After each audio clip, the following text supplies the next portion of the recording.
வீட்டை விட்டு போடா வெளியே. எத்தனை நாளைக்கு தண்டை சோறு தின்னுட்டு சுத்திட்டு திரிவ? எனக்கு போய் புள்ளைய பிறந்த பாரு. இனிமே இந்த வீட்டுக்குள்ள உனக்கு சாப்பாடு கிடையாது, போ. வீட்டுக்குள்ள சாப்பாடு இல்லையா? அப்ப சாப்பாடு மட்டும் போட்டு கொடுங்க. ரோட்ல உட்காந்து சாப்பிட்டு பேட்டுக்குள்ள மட்டும் உள்ள வரேன். இவளை கேவலமா திட்டிட்டு இருக்கனே. உனக்கெல்லாம் சூடு சொன்னல. இப்படியே இருந்தா உனக்குலாம் யாரா பொண்ணு கொடுப்பா?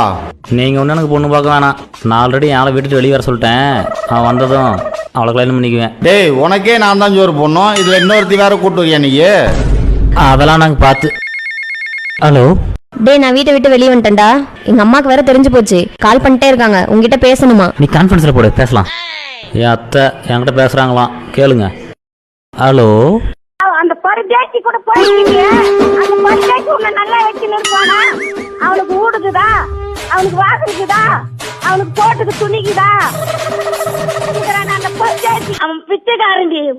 ஊடு இல்ல, வாசல் இல்ல, போட்டுக்க துணி இல்ல, பிச்சைக்காரன் ஊரா மட்டும் துணிய போட்டுக்கிறாண்டி. ஜெய், இந்த ஊர் பக்கம் வந்தீங்க 2 பேரும் பொலி பொலி பொலி தான். ஐயோ. ஏய் டேய், இப்ப நான் என்னடா பண்றது? இல்ல, நீ உங்க வீட்டுக்கே போயிரு. வீட்டுக்கே போயிடுறதா? என்ன ஆத்தாக்கார் என்ன கிளி கிளிக்கிறா? பாத்தியா, கண்டவங்க வீட்டுல திட்டு வாங்கிட்டு இருக்க. இதுக்குதான் பெத்தவங்க பேச்சு கேட்கணுங்கிறது. போய் சம்பாரிச்சு 10 பணத்தோட உள்ளவா, போ. சம்பாதிக்கிறதா?